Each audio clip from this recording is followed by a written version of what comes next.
नमस्कार, यो स्टॉक्स में आपका स्वागत है। आपके साथ मैं हूं अभिषेक सतवर्तम और मेरे साथ है मेरी सहयोगी पूजा त्रिपाठी और मुंबई स्टूडियो से प्रशांत पांडे भी हमारे साथ हैं। बाजार में 3 दिनों की लगातार तेजी के बाद आज कंसोलिडेशन वाला फेज दिख रहा है और निफ्टी को कहीं ना कहीं आज दिक्कत हो रही हो 19,600 के पार जाने में। ब्रीफली 19,600 के पार गया भी, लेकिन टिकने में मुश्किल और इस वक्त बिल्कुल सपाट कारोबार 19,576 के आसपास है निफ्टी।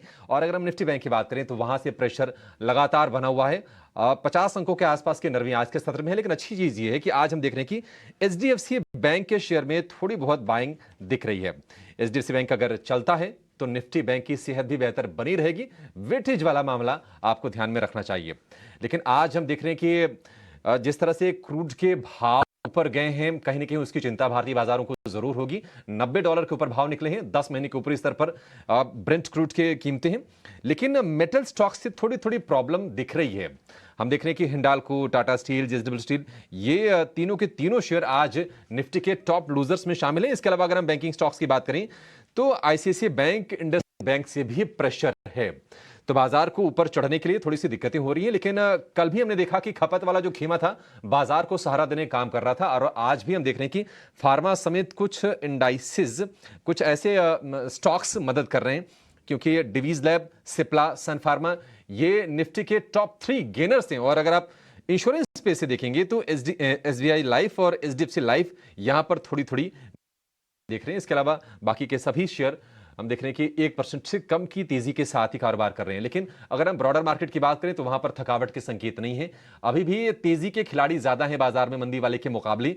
1277 शेयर एनएसई पर हरे निशान में और उसके मुकाबले हैं 819 शेयर लाल निशान में। सवाल यह है कि क्या बाजार में तेजी का मूड बना रहेगा, चैलेंजेस क्या हैं, इस पर चर्चा करेंगे। साथ ही आपके जितने भी सवाल हैं शेयरों से जुड़े उसको भी हम शामिल करेंगे। एक बार आपको सवाल पूछने का तरीका बता देते हैं। तो योर स्टॉक्स में आप अपने सवाल हमें 91673291 नंबर है, इस पर आप फोन कीजिए, एसएमएस कीजिए, व्हाट्सएप कीजिए, या फिर अगर आप सोशल मीडिया के जरिए 18 स्वदेश को देख रहे हैं तो हमारे फेसबुक पेज, ट्विटर हैंडल या फिर इंस्टाग्राम पर जाकर भी अपनी क्वेरीज हमसे शेयर कर सकते हैं। और हम कोशिश करते हैं कि आपके सभी सवालों के जवाब हम जरूर दें। और आज आपकी मदद करने के लिए हमारे साथ हैं 2 खास मेहमान, जियोजित फाइनेंशियल के गौरांग शाह और एमके ग्लोबल फाइनेंशियल सर्विसेज के कपिल शाह। गौरांग जी और कपिल जी, आप दोनों का बहुत शुक्रिया, स्वागत है 18 स्वदेश पर। कपिल, शुरुआत आपसे करना चाहेंगे।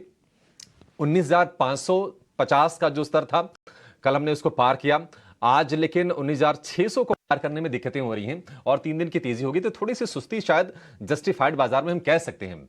यहां से कपिल, आप रेंज क्या देख रहे हैं बाजार की, और क्या इंट्राडे में तेजी करके कोई मौके बन सकते हैं इंडेक्स में? जी, first of all good morning to everyone. और निफ्टी की जहां पे हम बात करते हैं तो पिछले 15 या 16 ट्रेडिंग सेशन से हम देख रहे हैं कि नीचे में 19,250 और ऊपर में 19,600, 19,650। मैं 19,630, 19,650 का लेवल मानता हूं, क्योंकि जो अपर बैंड बनी हुई है और काफी हिस्ट्री में भी हम देखते हैं तो उसके टर्निंग पॉइंट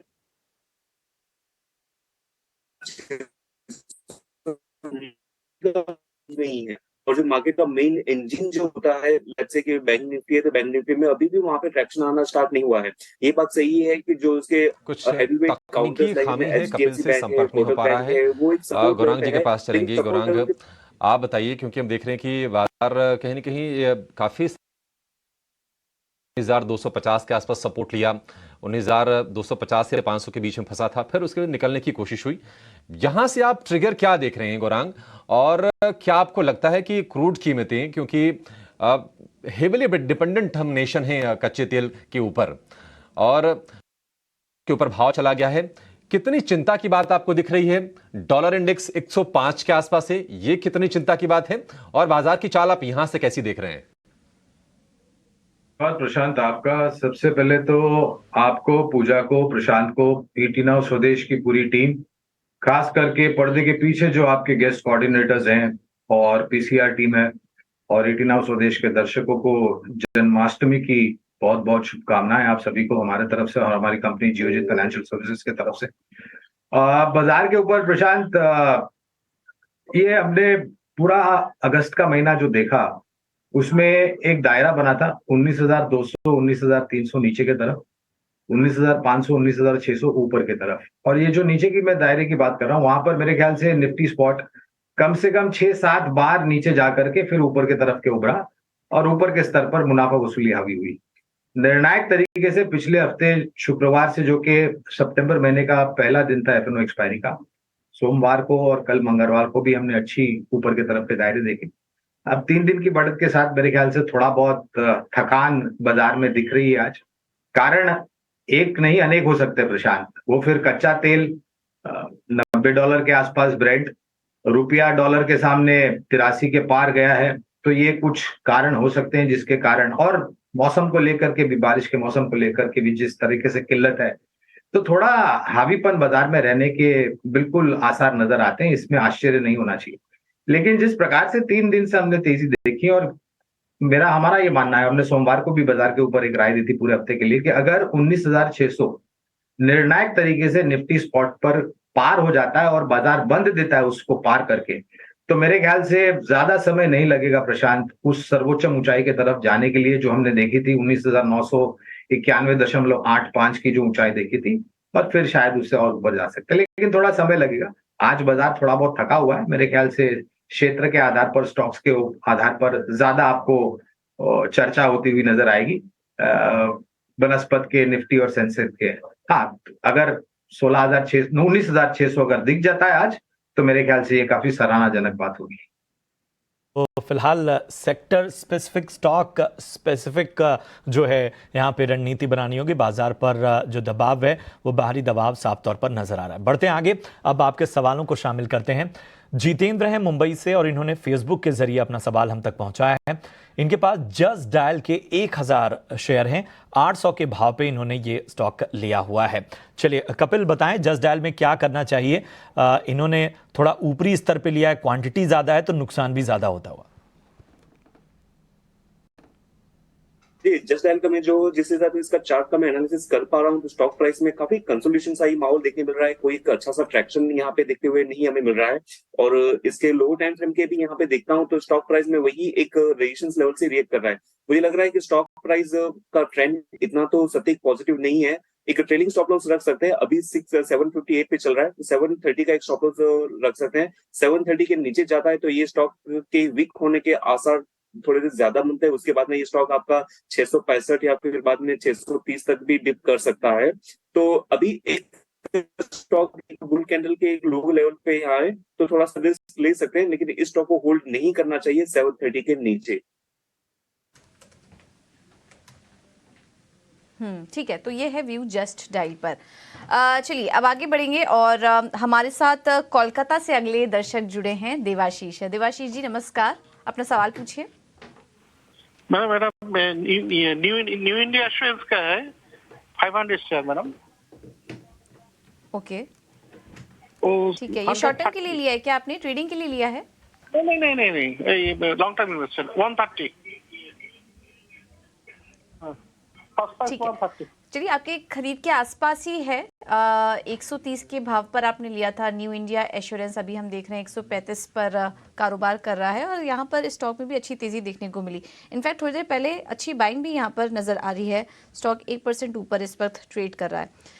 यहाँ पर गौरांग आप सलाह दीजिए, अगर 6 महीने का ही ट्रेंड देखें, स्टॉक करीब करीब 30% चल चुका है। इनका भी जो नज़रिया है वो लॉन्ग टर्म के लिए ही है, तो लॉन्ग टर्म के लिए स्टॉक को पोर्टफोलियो में रखना क्या सही होगा, सही स्ट्रैटेजी है? मुझे पहले तो मैं क्षेत्र पर टिप्पणी करूंगा, क्योंकि अच्छा लगता है ये क्षेत्र जो नॉन लाइफ जनरल इंश्योरेंस से जुड़ी हुई कंपनियां हैं वो। और इसका अगर आप इतिहास देख ले तो मेरे ख्याल से जिस जिस समय पर इसका आईपीओ आया था उस समय से लेकर के अब तक एक, शायद आप बड़ा अंडर परफॉर्मर इसे कह सकते हैं।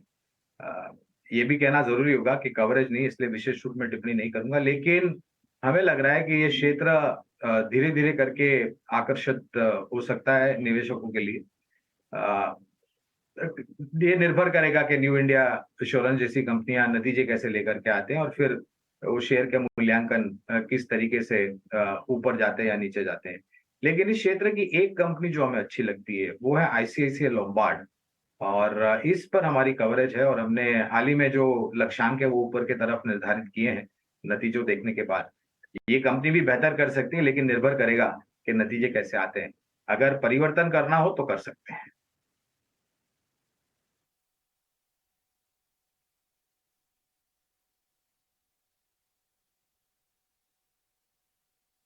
ठीक है, तो ये है राय आईसीआईसीआई लॉम्बार्ड पर। चलिए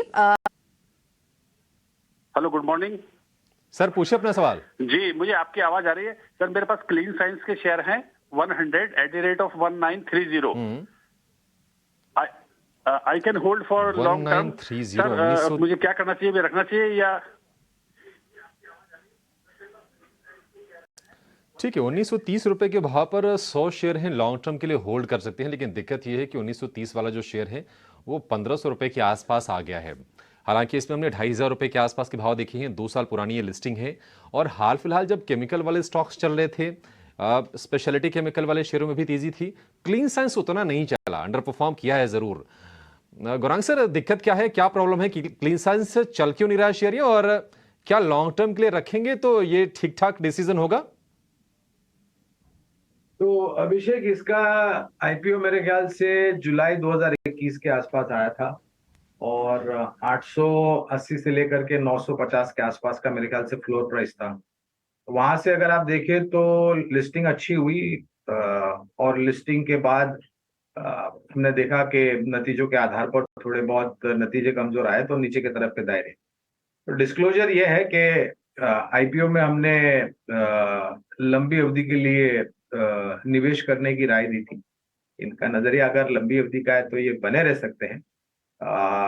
थोड़ा बहुत रुझान आंकड़ों को लेकर के परेशानी है, ये वो शायद थोड़ी बहुत छोटी मध्यम अवधि की दिक्कत हो सकती है, लेकिन पूरा जो स्पेशलिटी एग्रो केमिकल्स या फिर केमिकल सेक्टर के ऊपर हमारा जो नजरिया है जियोजित का, प्रशांत, अभिषेक माफ कीजिएगा, तो वो काफी सकारात्मक है। चाइना +1, यूरोप +1 और अभी मेरे ख्याल से 2-3 दिन पहले पूरा केमिकल सेक्टर काफी चहक भी रहा था। लेकिन इसके लिए आपको थोड़ा बहुत समय देना चाहिए। अगर आपके पास समय सीमा की मतलब पाबंदी नहीं है तो आप लंबी अवधि के नजरिए से बने रह सकते हैं। है, तो अगर आप रुक सकते हैं तो लंबी अवधि के लिए यहां पर बने रहने की सलाह आती हुई। चलिए बढ़ते हैं अगले कॉलर की ओर। के शर्मा है गुड़गांव से। के शर्मा साहब, गुड मॉर्निंग, पूछें अपना सवाल। सर नमस्कार। जी पूछें अपना सवाल। सर मेरे पास 6000 शेयर हैं इंडियन ऑयल कॉर्पोरेशन के। जी, कितने रुपए पे लिया आपने? 7.50 सर। अच्छा, तो 97.5 रुपए के भाव पे इन्होंने लिया हुआ है। अब फिलहाल इनके भाव से काफ़ी नीचे, इस क्वांटिटी भी बहुत ज़्यादा है तो नुकसान भारी भरकम होता हुआ। के शर्मा साहब बताएं, कोई नज़रिया कब तक रुक सकते हैं आप? मैं सर 6 मंथ्स के लिए रुक सकता हूँ, 6 मंथ्स तक रुक सकता हूँ। ठीक है, चलिए गौरांग सर आपके पास ही आऊँगा। आईओसी 97 रुपए के ऊपर का भाव है फिलहाल। 91 रुपए पे ये स्टॉक का क्वांटिटी ज्यादा है इसलिए नुकसान ज्यादा होता हुआ। क्या होगी इनको विशेष सलाह? देखिए, क्वांटिटी ज्यादा है उसकी दिक्कत नहीं है और क्या दाम पे खरीदा उसकी भी दिक्कत नहीं है प्रशांत। दिक्कत यह है कि जिस प्रकार से कच्चे तेल के दाम है, $90 प्रति बैरल ब्रेंट के दाम है। नाइमेक्स शायद 86-88 के आसपास पहुंच गया होगा अगर हमारा अनुमान सही है तो।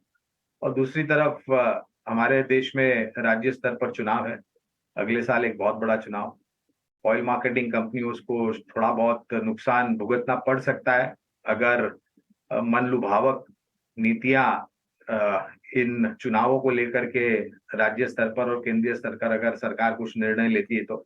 हाल ही में हमने देखा था गैस के सिलेंडर के दाम को लेकर के थोड़ी बहुत दिक्कतें आई थी। सकारात्मक बात यह है, और अगर के शर्मा साहब के पास 6 महीने के जगह पे अगर साल भर या फिर थोड़ा बहुत और समय ये बढ़ा सकते हैं अपने निवेश को लेकर के, अगर समय ज्यादा इनको परेशान नहीं कर रहा है और अगर समय सीमा है इनके पास, तो मेरी राय में पहले तो हमारी डिस्क्लोजर ये है कि हमारी खरीदारी की राय है। और प्रशांत, हमें लग रहा है कि ये जो ग्रीन हाइड्रोजन को लेकर के ये जो तीनों ऑयल मार्केटिंग कंपनियों ने जो निवेश की राय दी है और जिस प्रकार से ये पूरा जो सिलसिला है ग्रीन हाइड्रोजन का वो आगे बढ़ेगा, तो वो मेरे ख्याल से एक बहुत बड़ा परिवर्तन ला सकती है ऑयल मार्केटिंग कंपनीज के लिए। दिक्कत यह है कि ओपेक प्लस देशों ने मई में जो 5 लाख बैरल प्रति दिन की कटौती की थी कच्चे तेल की, उसको और बढ़ाने की बात करी है। उसके कारण ये उछाल देख रहे हैं। और दूसरी तरफ रुपया भी 83 के पार हो चुका है $1 के मुकाबले।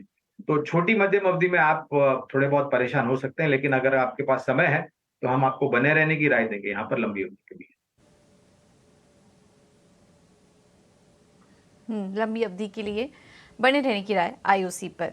अब आगे बढ़ेंगे और रुक करते हैं हमारे अगले सेगमेंट का, ऑप्शन की चैंपियंस।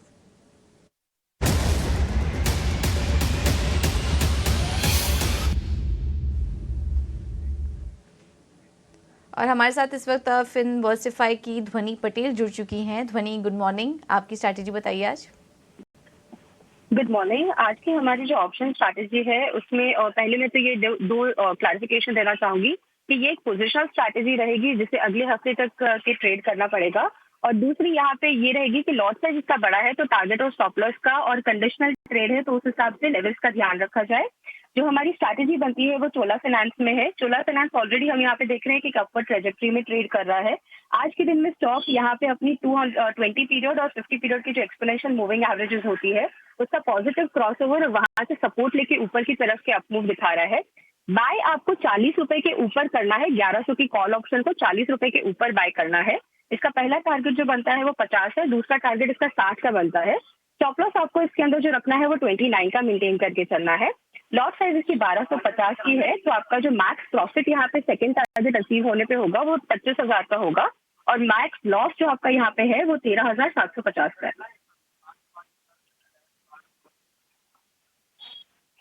तो ये है राय चोलामंडलम इन्वेस्टमेंट। इस पर आपको 1100 की कॉल खरीदनी है।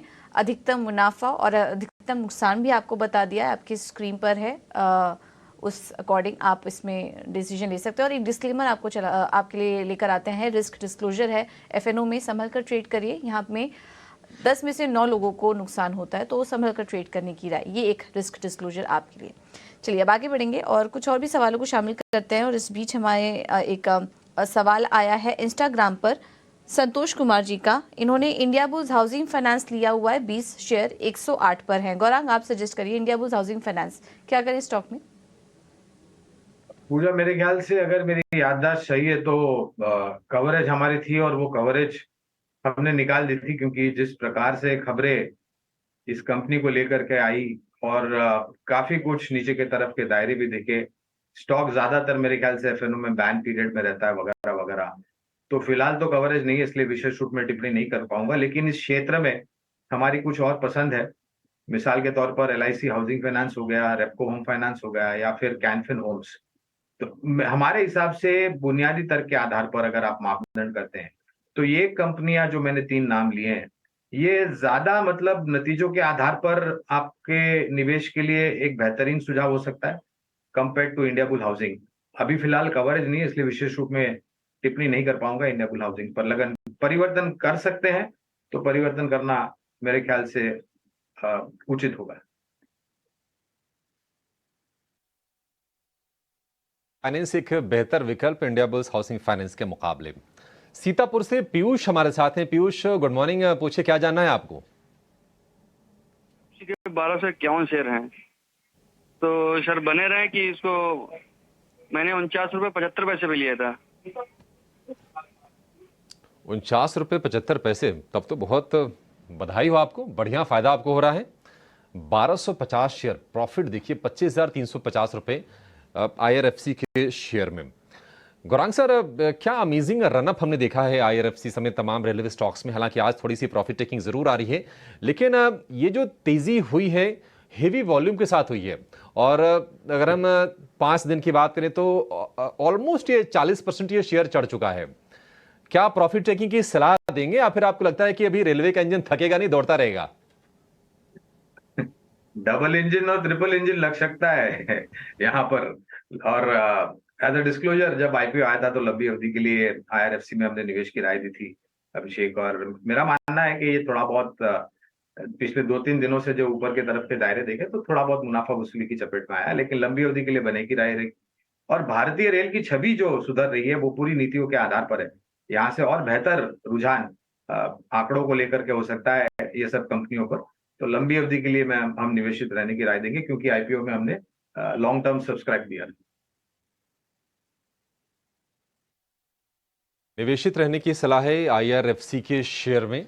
रेलवे की ये फाइनेंसिंग आर्म वाली ये कंपनी है। और अभी कुछ दिन पहले खबर आई थी कि राइट्स, जो कि एक और रेलवे से जुड़ी कंपनी है, उनके साथ इन्होंने एक MOU भी किया था। तो ये थकेगा नहीं शेयर। आप इसमें बने रहिए, अपनी समीक्षा करते रहिए, स्टॉप लॉसेस अपने ऊपर करते रहिए और अपने कंफर्ट के हिसाब से अपने डिसीजन आप ले सकते हैं। चलिए एक छोटा सा, लगातार तेजी बढ़ती जा रही है, ऐसा क्या हो रहा है कि इस तरह की तेजी नजर आ रही है?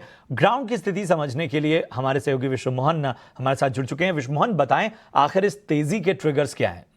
देखिए, शुगर शेयरों में जो जिस तरह से लगातार तेजी दिख रही है, उसमें सबसे बड़ी वजह यह है कि घरेलू बाजार में शुगर के दाम 6 साल की ऊंचाई पर चले गए हैं। 2017 के बाद का लेवल है और जो होलसेल के भाव है वो 3,800 रुपये प्रति क्विंटल के आसपास चले गए हैं। महाराष्ट्र एक बड़ा प्रोड्यूसर है, वहाँ पर भी एक्स मिल प्राइसेस अगर आप देखेंगे तो 3,700 प्रति क्विंटल के आसपास है। तो ये तेज़ी इंटरनेशनल मार्केट के साथ साथ ही आ रही है। साथ ही उत्पादन को लेकर जिस तरह की चिंता है, महाराष्ट्र, कर्नाटक और यूपी 3 बड़े राज्य हैं। महाराष्ट्र और कर्नाटक अकेले देश में आधे गन्ने का उत्पादन इन्हीं 2 राज्यों में होता है। दोनों ही राज्यों में मानसून को लेकर चिंता है, उत्पादन काफ़ी कम होने की संभावना है। इस्मा की जो इनिशियल रिपोर्ट है उसके मुताबिक भी पिछले साल से करीब 3.5% कम उत्पादन इस बार चीनी का हो सकता है। 317 लाख टन ही हो सकता है। हो सकता है कि और भी नीचे उत्पादन के आंकड़े जाए, क्योंकि ये तो शुरुआती एस्टिमेट्स है। तो ये चिंता है। बाकी दुनिया भर में भी अगर देखें तो दाम बढ़ रहे हैं। घरेलू बाजार में दाम बढ़ने के बाद भी अगर आप देखें तो जो फर्क है, ग्लोबल वाइट शुगर का जो बेंचमार्क है और इंडिया में जो शुगर के प्राइसेस है उसमें 38% का फर्क हो गया। 38% हमारे भाव अभी भी नीचे है। तो लग रहा है कि दाम आगे बढ़ेंगे। जैसे जैसे हम दशहरा और दिवाली की तरफ जाएंगे तो दाम बढ़ेंगे और जो मार्जिन इंप्रूव होगा शुगर मिलों का, वो फायदे की उम्मीद में लग रही है। लेकिन एक निगेटिव खबर भी ये आ रही है कि सरकार स्टॉक लिमिट लगाने पर भी विचार कर रही है। अगर ऐसा होता है तो 2016 के बाद पहली बार ऐसा होगा कि शुगर पर स्टॉक लिमिट लगाई गई है। लेकिन अभी तक स्थिति अच्छी मिलों के लिए दिख रही है और उसका फायदा मिलों को मिल रहा है और दाम इंटरनेशनल मार्केट के साथ साथ घरेलू बाजार में भी बढ़ रहे हैं और उसका फायदा शेयरों में दिख रहा है। जी, अगर हम शेयरों को देखें तो लगातार तेजी वहां पर बरकरार है। बहुत बहुत शुक्रिया करेंगे विश्व मोहन इस अहम और विस्तृत जानकारी के लिए। और आप देखें, चाहे श्री रेणुका शुगर हो जहां पर लगभग 6.5% की तेजी है, यहां पर उगर शुगर में भी हम देख रहे हैं 6% की तेजी, बलरामपुर चीनी भी 2.25% ऊपर है, वहीं धामपुर शुगर भी यहां पर लगभग 7% ऊपर नजर आ रहा है। चलिए गौरांग सर, आपके पास ही आऊंगा। शुगर सेक्टर अगर देखें, अगर शुगर शेयरों में अगर हम देखें तो यहां पर कोई खास स्टॉक जो आपको आकर्षक नजर आता हुआ? प्रशांत भाई, आपके सवाल का मैं कंपनी स्पेसिफिक जवाब नहीं दे पाऊंगा क्योंकि कवरेज नहीं, लेकिन मैं थोड़ा बहुत आपके दर्शकों के लिए, निवेशकों के लिए ये पूरा जो दृष्टिकोण है ये आसानी से सामने रखने का प्रयास करता हूँ। और अभी जैसे आपके सहयोगी बता रहे थे कि महाराष्ट्र और कर्नाटका के जो राज्य है वो बहुत ज्यादा उत्पादन करते हैं गन्ने में। जिस तरीके से, और मैंने ये टिप्पणी शुरुआत में की कि बारिश को लेकर के थोड़ी बहुत चिंता है बाजार को, महंगाई दर ऊपर जा सकती है वगैरह वगैरह। तो जब गन्ना कम उत्पादन होगा तो स्वाभाविक है कि चीनी का उत्पादन भी उतना ही कम होगा। और गन्ने के दाम को लेकर के और चीनी के दाम को लेकर के मेरे ख्याल से जो स्तर है वो काफी अंतर है उसमें। और डेट को लेकर भी क्या चिंता है। अब गन्ना कम होगा पैदा तो फिर उत्पादन कम होगा, तो फिर एथेनॉल का भी उत्पादन उतना ही कम होगा, क्योंकि एथेनॉल एक बाई प्रोडक्ट निकलता है जब आप चीनी बनाते हैं। तो चीनी क्षेत्र में ये 2 फायदे हो सकते हैं एथेनॉल को लेकर के, पहले तो, और उन सब कंपनियों को जहां पर राज्य स्तर पर जो भेदभाव है भाव में गन्ने के लेकर के और चीनी को लेकर के, उसमें अगर जो अंतर है उसमें थोड़ा बहुत कम अंतर हो जाता है। तो हम एक ही बात कह सकते हैं कि इस क्षेत्र में जो सक्षम और मजबूत कंपनियां हैं वहां पर आप नजर रख सकते हैं। एक समय पर प्रशांत, हमारी कवरेज बलरामपुर चीनी पे थी काफी समय पहले, लेकिन हमारे लक्ष्य आने के बाद उस कवरेज को हमने निकाल दिया है। और एथेनॉल की ब्लेंडिंग को लेकर के भी सरकार बहुत बड़ा प्रयास कर रही है ऑयल मार्केटिंग कंपनीज के साथ कि इसकी मात्रा बढ़ाई जाए, जिससे मेरे ख्याल से खपत जो एथेनॉल का होगा वो भी ज्यादा होगा और एथेनॉल के प्रति लीटर के दाम जो थे उसमें भी हमने ऊपर की तरफ के दायरे देखे।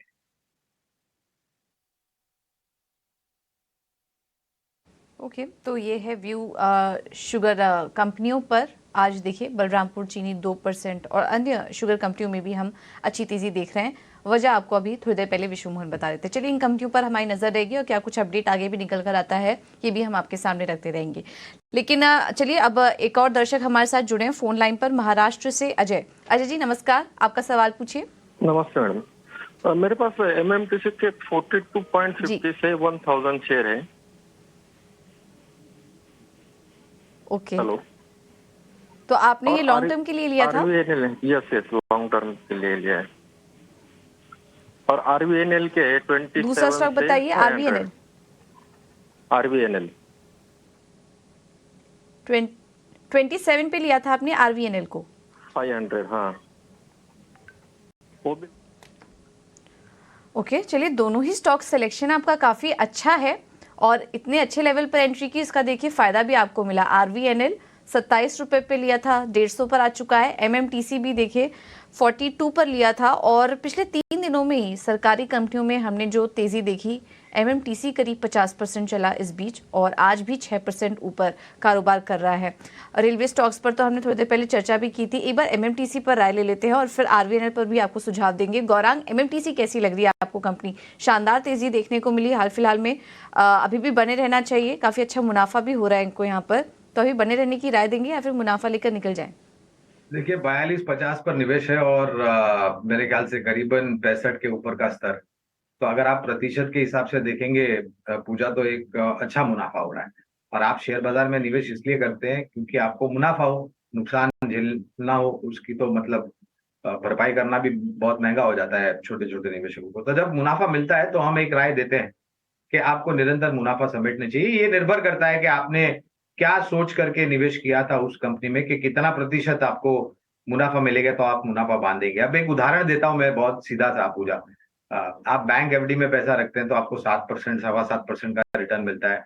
इन्फ्लेशन, महंगाई दर को और टैक्स को अगर आप गिनते हैं तो फिर वो रिटर्न बहुत मामूली सा हो जाता है। अगर शेयर बाजार में आपको 15, 20, 25% का रिटर्न मिलता है तो आपको निरंतर मुनाफा समेटना चाहिए। हम ये नहीं कहते कि पूरा मुनाफा समेट लीजिए, लेकिन कम से कम 30, 40, 50% मुनाफा आपको समेटना चाहिए। अब एमएमटीसी पर आते हैं तो यहाँ पर स्पेसिफिक कवरेज नहीं है, इसलिए विशेष रूप में मैं खरीदारी करने की, बने रहने की या बिकवाली की राय नहीं दे सकता हूं। लेकिन हाँ, जिस प्रकार से मैंने टिप्पणी की है कि अगर मुनाफा अच्छा हो रहा है तो निरंतर आपको, किसी भी क्षेत्र की कंपनी हो फिर वो, तो आपको निरंतर उसमें मुनाफा समेटना चाहिए। विकल्प अगर आप चाहते हैं तो विकल्प के रूप में एक निजी क्षेत्र की छोटी बैंक है जिसने बहुत शानदार तरीके से आउट परफॉर्मेंस किया और हमने इसके ऊपर पहले भी चर्चा की है, वो है आईडीएफसी फर्स्ट बैंक।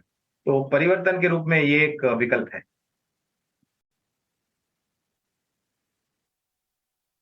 एमएमटीसी पर आप चाहें तो मुनाफा बुक कर लें, यही सलाह आपको दी जा रही है, सुझाव है। और आईडीएफसी फर्स्ट बैंक में चाहे तो आप निवेश कर सकते हैं।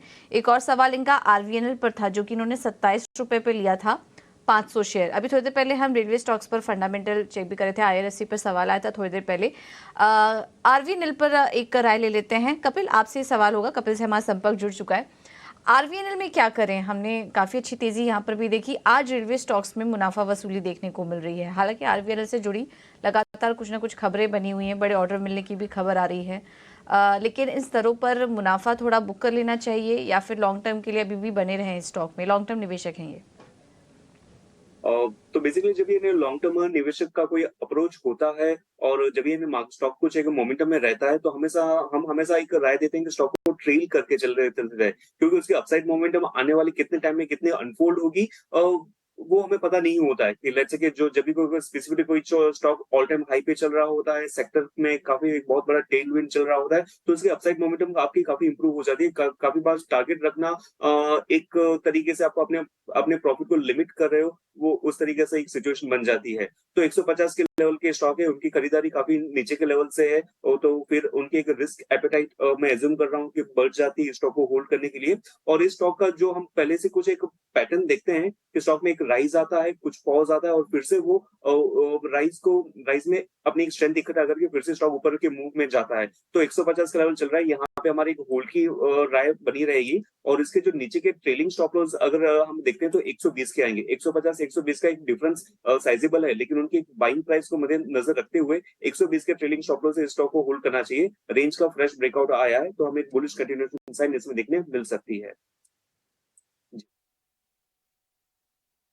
ठीक है, आरवीएनएल को होल्ड करने की सलाह है। अब आगे बढ़ेंगे और चलेंगे जामनगर, जहां से मुकेश हमारे साथ हैं। मुकेश जी नमस्कार, पूछे क्या जानना है आपको? Good morning sir. हेलो जी, मेरे पास ये फाइनेंस के शेयर है 208 रुपये में।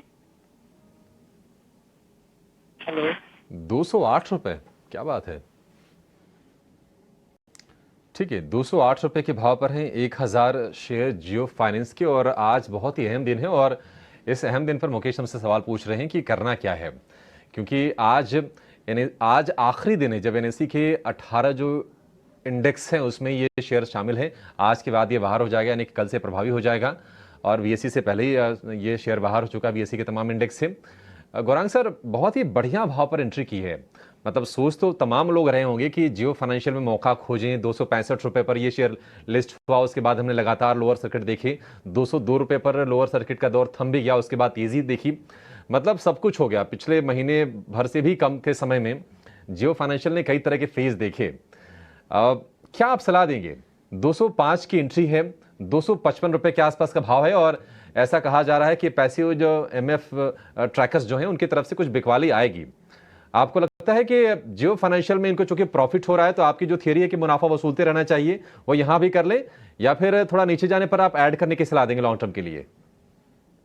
अभिषेक, सबसे पहले तो ये जो पूरा डीमर्जर की प्रक्रिया हुई और वैल्यू डिस्कवरी के लिए एक स्पेशल सत्र रखा गया वहां पर, और इस जियो फाइनेंशियल सर्विसेज की मेरे ख्याल से बुक वैल्यू करीबन 200 के आसपास की है और 261 मेरे ख्याल से 6.5 या 8.5 का वो वैल्यू डिस्कवरी के टाइम क्लोज आया था जियो फाइनेंशियल सर्विसेज का। फिर ये लिस्ट हुआ और फिर निरंतर बिकवाली हुई काफी बड़ी मात्रा में, लगातार 5% के नीचे के तरफ के सर्किट लगे और स्टॉक करीबन 210 के नीचे आसपास आकर के संभला।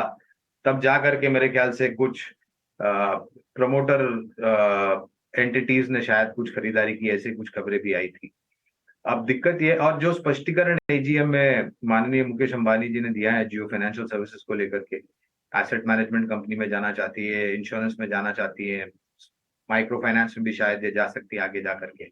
तो कहने का तात्पर्य ये कि अभी फिलहाल बुनियादी तर्क के आधार पर मापदंड करने के लिए हमारे पास ऐसी कोई व्यवस्था नहीं है कि हम खरीदारी करने की, बेचने की या बने रहने की राय दें, क्योंकि ये जो भी कारोबार में उतरना चाहते हैं वहां पर जमीनी स्तर पर कामकाज शुरू करने के लिए समय लग सकता है, क्योंकि सभी औपचारिक रूप पर आपको अनुमतियां लेनी पड़ेगी और उसके बाद कामकाज शुरू हो सकता है। और जब ये कंपनी रिलायंस की बैलेंस शीट के तहत थी तब हमारी एकजुट खरीदारी की राय तब भी थी रिलायंस इंडस्ट्रीज पर और आज भी है। अब मुश्किल ये है अभिषेक के, क्योंकि कोई आंकड़े का तर्क नहीं हमारे पास, तो हम विशेष रूप में टिप्पणी नहीं कर पाएंगे। ठीक है, तो ये है जियो फाइनेंशियल्स पर राय। अगला सवाल लेते हैं और भोपाल से हमारे साथ रमेश जी जुड़े हैं। रमेश जी नमस्कार, अपना सवाल पूछिए। नमस्ते मैडम। मैडम मेरा एमटा टेक्नोलॉजी पे सवाल था। ओके जी, पूछिए। हाँ मैडम नमस्कार, मैं गौरांग साहब से पूछना चाहता हूँ, एमटा टेक्नोलॉजी मेरे पास शेयर है और मैंने ये 1475 में लिया था और इस थीम में लिया था कि ये जो नया जो टेक्नोलॉजी है ये चंद्रयान वगैरह में इसका लगा हुआ है और क्लीन साइंस वगैरह में था। तो मैडम ये मैं वेट कर रहा हूँ और भी वेट करना चाहता हूँ, लेकिन ये बहुत ज्यादा भाग गया मैडम। बेचने का सवाल ही नहीं है, बस और वेट करना चाहता, लेकिन ये पकड़ में नहीं आ रहा मैडम मेरे पास। जी, जैसे चंद्रयान लॉन्च हुआ एमटीआर टेक में भी ऐसे ही तेजी दिखाई, वन साइडेड तेजी हमने देखी और पिछले एक हफ्ते में इस तरह की तेजी देखने को मिली है। इनफैक्ट सोलार मिशन में भी एमटीआर टेक एक अहम सप्लायर था और वैसा ही कुछ देख रहे हैं हम लॉन्चेस के साथ। एमटीआर टेक में भी शानदार लॉन्च का काम किया है, कुछ ट्रिगर्स के काम किए हैं शेयर के लिए भी। और 1475 आपने अच्छी रिसर्च में, पहले तो बधाई देंगे आपको, काफ़ी अच्छी रिसर्च के साथ आपने इस कंपनी में का चुनाव किया, अच्छे लेवल्स पर एंट्री की और उसका फ़ायदा भी आपको मिल रहा है।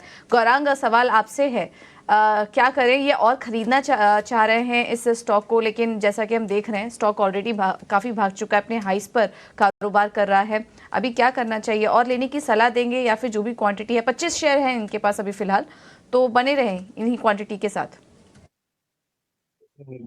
पहले तो डिस्क्लोजर दे देते हैं पूजा। मार्च 2021 में इसका आईपीओ आया था और स्तर था करीबन 575 के आसपास का। उस समय पर हमने काफी चर्चा की थी इसके बारे में, आईपीओ के बारे में, और निवेश के लिए हमने राय दी थी लंबी अवधि के लिए। सब्सक्राइब रिकमेंडेशन था, कहने का तात्पर्य है एमटार टेक्नोलॉजीज में। रमेश जी, आपको एक बात बताना चाहूंगा, पहले तो शेयर बाजार में निवेश करके ना आपको दुख कभी नहीं करना चाहिए जब आपका शेयर ऊपर चला जाता है, क्योंकि फिर उसका आनंद आप उठा नहीं पाएंगे। आपको निवेश और करना था और शेयर भाग गया, तो इसकी सफलता का कारण है चंद्रयान और आदित्य L1 जो इसरो के द्वारा लॉन्च किए गए और सफलता काफी मिली। एमटार टेक ने काफी तकनीकी रूप पर सहायता करी है इसरो को इसको लेकर के, और स्पेस साइंस, न्यूक्लियर साइंस में ये कंपनी काफी माहिर है और बहुत तीव्र गति से आगे जाते हुए इनको ऑर्डर मिल सकते हैं। इनके मैनेजमेंट का मैं बयान सुन रहा था, मेरे ख्याल से 2 या 3 दिन पहले, सोमवार को इसके मैनेजमेंट कुछ बयान दे रहे थे कारोबार के भविष्य को लेकर के। तो और सरकार जिस तरीके से प्रोत्साहन कर रही है न्यूक्लियर साइंस, स्पेस साइंस वगैरह को, और एमटार जैसी कंपनियां, रमेश जी, इसकी तुलना करने के लिए शेयर बाजार में कोई लिस्टेड एंटिटी है नहीं, तो इसकी तुलना मतलब पेयर बाय पेयर कंपैरिजन जो है वो नहीं कर सकते। आपको और निवेश करना था तो हमारी तो यही राय होगी कि अगर आपके पास पर्याप्त समय सीमा है और नजरिया आपका 3 साल 5 साल का है, तो आप हर महीने जो भी आपके पास निवेश लायक पूंजी आती है, 5 शेयर, 10 शेयर, 15 शेयर, जो भी जोड़ना चाहते हैं, हर महीने जोड़ते जाएं। और अगर आप 3 से 5 साल का नजरिया रखते हैं तो ये समय सीमा पूर्ण होने के बाद जो मात्रा में आपके पास शेयर होंगे और जिस प्रकार से ये कंपनी कामकाज करेगी, उसके आधार पर जो आंकड़े आते हैं और उसके आधार पर जो शेयर के दाम होंगे, आपको खुद को आश्चर्य हो जाएगा कि आपने इतना सफलतापूर्वक निवेश किया है।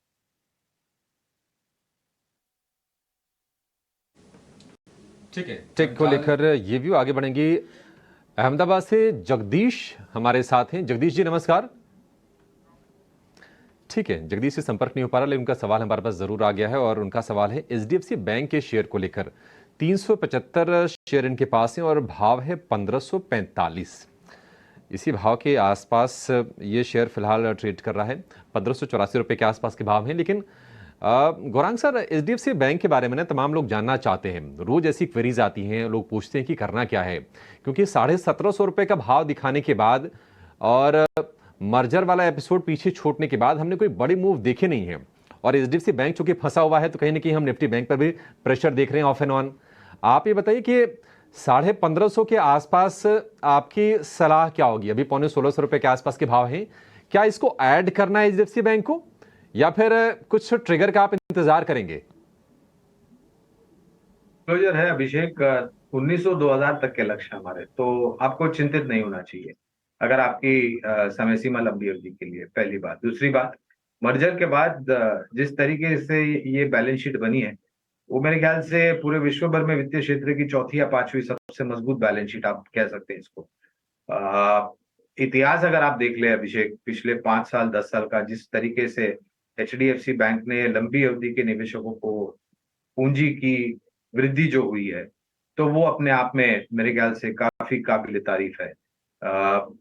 दिग्गज है, निजी क्षेत्र की बैंक है, दिग्गज बैंक, निफ्टी का एक बहुत बड़ा हिस्सा है, सेंसेक्स का भी एक बहुत बड़ा हिस्सा है। और ये भी वास्तविकता है अभिषेक के हर एक फंड मैनेजर के पोर्टफोलियो में अगर लार्ज कैप फंड है आपके पास, तो एचडीएफसी बैंक आपको वहां पर दिखेगा ही दिखेगा, इसमें कोई दो राय नहीं। और कंसोलिडेशन भी एक चीज होती है बाजार में, तो आपको ज्यादा, अगर छोटी मध्यम अवधि की बात है तो मैं ज्यादा टिप्पणी नहीं कर सकूंगा क्योंकि मैं सक्षम नहीं हूं उस पर टिप्पणी करने के लिए।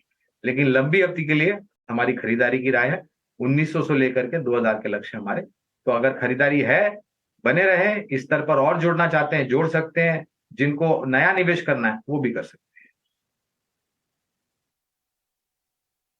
हैं। एचडीएफसी बैंक में लंबी अवधि को लेकर कोई दिक्कत नहीं हो, 1900 रुपए तक भी शेयर जाएगा, फिर 2000 रुपए का भी सफर ये तय करेगा, तो लॉन्ग टर्म को लेकर कोई तनाव नहीं। आप आराम से इस शेयर को लेकर अपने पोर्टफोलियो में रखिए और तमाम फंड मैनेजर्स के पोर्टफोलियो में भी ये शेयर है, तो उन पर आप भरोसा कीजिए और इस तरह से अपनी आप रणनीति बनाइए। चलिए, योर स्टॉक्स में आज दर्शकों के सवाल जवाब के सिलसिले को यहीं पर समाप्त करेंगे। गौरांग सर और कपिल जी, आप दोनों का बहुत शुक्रिया समय देने के लिए और तमाम दर्शकों के सवालों के जवाब देने के लिए। एक छोटा सा यहाँ पर ब्रेक